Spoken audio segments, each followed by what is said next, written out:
Well, ladies and gentlemen, yes, lots of comments, lots of heartbreaks, especially because of the Rafinha deal. Well, we're going to talk about Rafinha because we have an unfinished business to talk about Rafinha deal.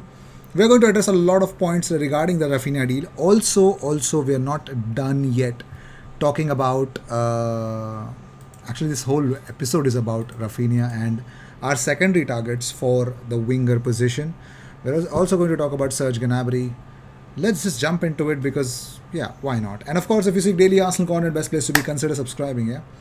So the first thing is, of course, let me just share with you, Miguel Aziz is chilling out with Yunus Musa. That's really awesome, isn't it? So, love the rise of Yunus Musa at Valencia, but more importantly, Miguel Aziz. I'm looking forward to his development at Arsenal. My boy, my guy. Moving on, let's talk about David Ornstein's update. Now, it all the Arsenal fans literally went into a meltdown, felt bad, or actually felt proud that they're not getting Rafinha. There are certain sections of Arsenal fans who still do not want Rafinha coming to Arsenal. So here's the thing: David Ornstein came up with a bomb. He says that Chelsea have verbally indicated that they are ready to pay a price north of 55 million pounds for Rafinha, which Leeds would accept. It would then come down to the player's preference, with Chelsea set to be in pole position. Arsenal have yet to reach the level Chelsea are at in terms of the bidding. Okay, this is what came out. Not only this, I think Fabrizio Romano's update also came out. So here's something from Freddie Paxton. He says Arsenal's second proposal to Leeds for Rafinha was turned down today, which was yesterday, with the club hesitant around the fee. Leeds have negotiated a big part of the fee to be paid up front, which Chelsea have accepted. A big chunk of the money that was supposed to be. No add-ons, no time pass, nothing. Everything comes right away. Okay. So if I already mentioned it some days back, I actually said that 99.9% the deal is done. That was on the basis of someone named David Magar from Twitter. They have an update of what exactly happened after that tweet. They say that the deal was agreed subject to a medical on Sunday night, which was first-hand information.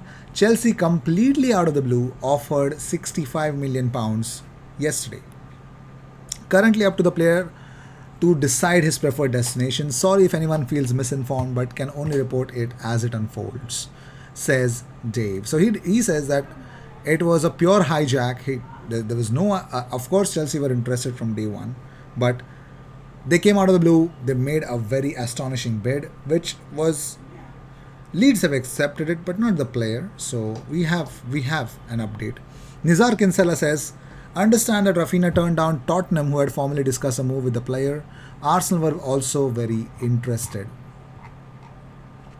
By the way, Ben Jacobs has a different story to tell. We'll talk about that. But first, let me talk to you about Hector Bellerin. So, as reported earlier as well, there's an update to it that according to eldesmark.com, Atletico Madrid and Arsenal have begun talks in the past hours for the transfer of Hector Bellerin.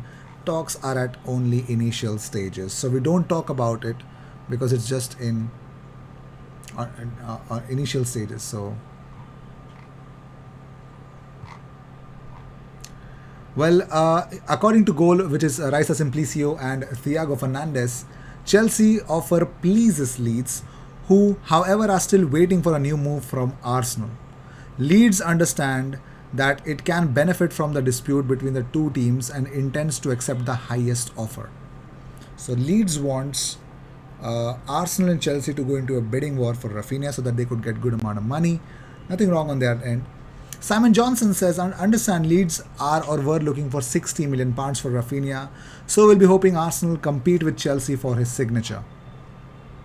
It's not over yet. Also, more on Rafinha, Arsenal have had a meeting with Leeds and made a new verbal bid in the last hours. Turned down by Leeds United. Barcelona also called Leeds again, but no chance to match Chelsea's bid. Chelsea are now working to get the agreement done, also on personal terms. So that is the update that we have. So even Sammy Mockbell said that Arsenal had held talks with Leeds but did not come close to Chelsea's offer. It is now understood that Rafinha is preparing to move to Chelsea, but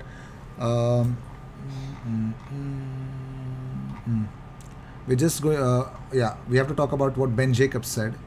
But before that, hear this news. I don't know if this is 100% true or not, but there is this Twitter account named Beyond the Posts. They say that it is believed that Chelsea will pay Deco 12 million in agent fees. 12 million in agent fees, in addition to Rafinha's weekly salary of £250,000 per week. £250,000 per week. They also say, in addition, Chelsea is expected to pay Leeds £70 million. 12 million in agent fees to Deco, £250,000 per week salary for Rafinha. Chelsea is expected to pay Leeds £70 million. I don't know if this is true or not. I really don't. But my reaction, if this is true, then Rafinha does not make any sense. Now, here's a story. Now, everyone, some people have asked me on Instagram. By the way, follow me on Instagram. You can ask me personal questions regarding the whole transfers. You can have a chat with me on Instagram. I respond, if not the comment section. So do follow me on Instagram. Now, they said, bro, what's wrong? Now what? Now, it's simple.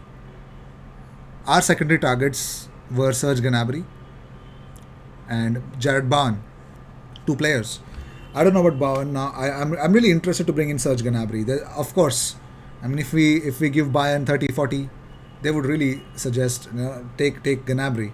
Then the problem would be the wages. His wages would be equal to what, according to this report, Chelsea would pay Rafinha.